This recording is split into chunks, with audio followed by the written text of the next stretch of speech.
convention and cosplay photography at Anime Milwaukee.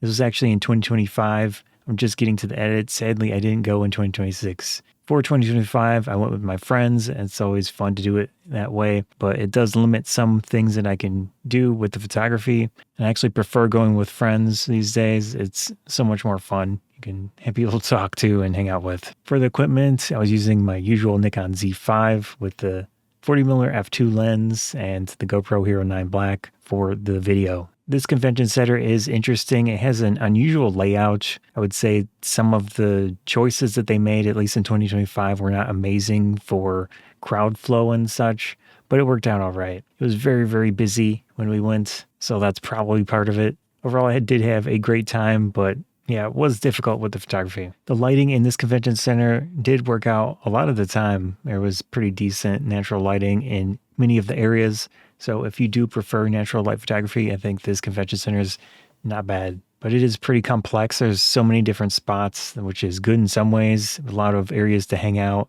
and just vibe or whatever you want to do.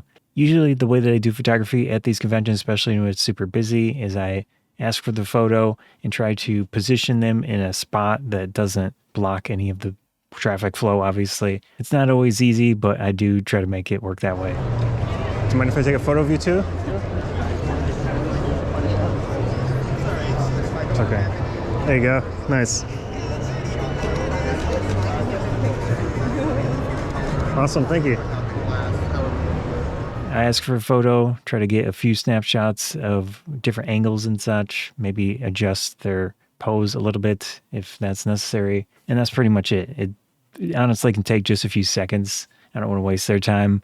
Do you mind if I get a photo of you too? Oh, yeah. Maybe over here. Of course, so yeah. Kind of out of the way.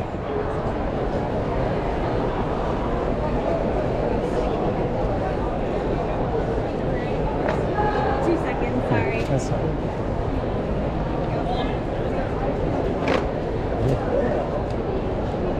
Get close together. Awesome.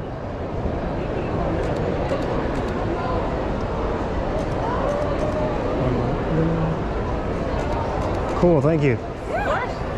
Haven't seen that anime in a long time. Yeah.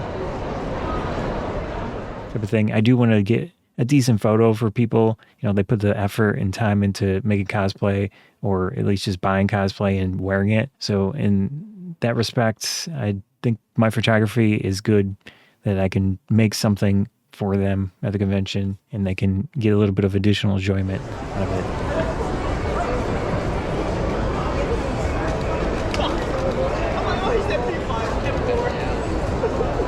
Very cool, thank you. That's great. Can I get a photo of you too? Yeah, I read online that they did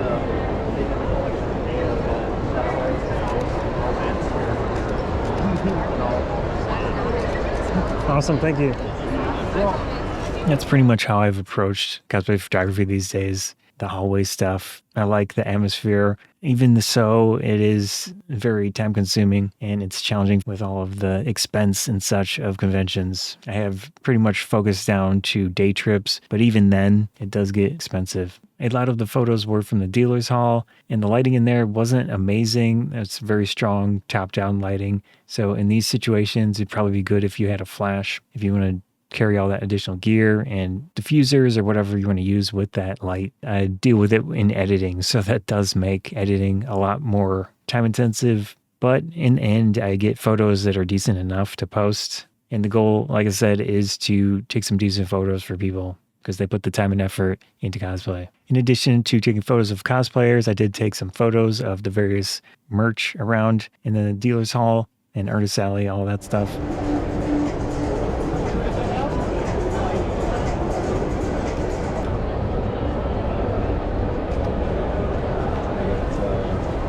That is part of the fun of these conventions, is there is a lot of very unique merchandise that you can check out that's either made by the person or, of course, all of the official big company stuff. Clothes, videos, there's even a sewing company there. We took a stop by the game room, a lot of interesting machines there. I had some crane games, which I always like seeing, and Dance Dance Revolution. That's a game that I really enjoy.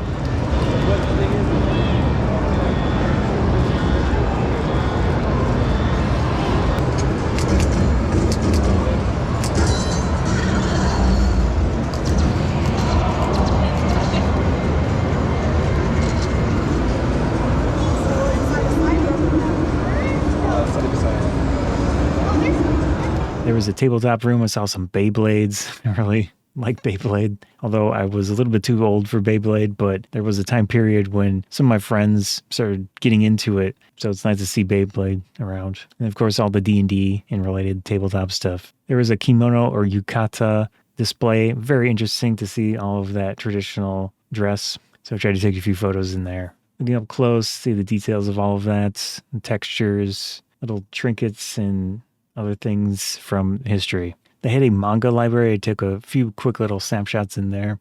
Good for relaxing. What I thought was especially cool, they had a large sewing company there, and they were probably most likely sponsoring part of this. Mind if I take a picture? Sure, yeah. Okay, thanks. It's pretty cool. Yeah, it must have been like semi-sponsored by that brand or something. It's really cool. Yeah, it's a Burnett or whatever it was called.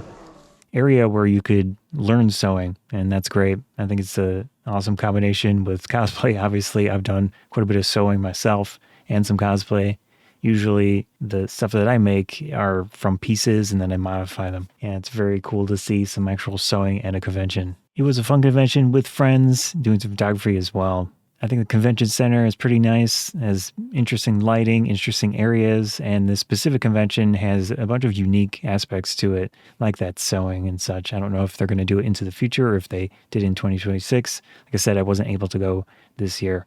But that said, with 2025, I really did enjoy it, and maybe hopefully at some point I'll be able to go back to Anime Milwaukee. Anyways, hope you enjoyed the video. Scott Fruffy Bonsai, thanks.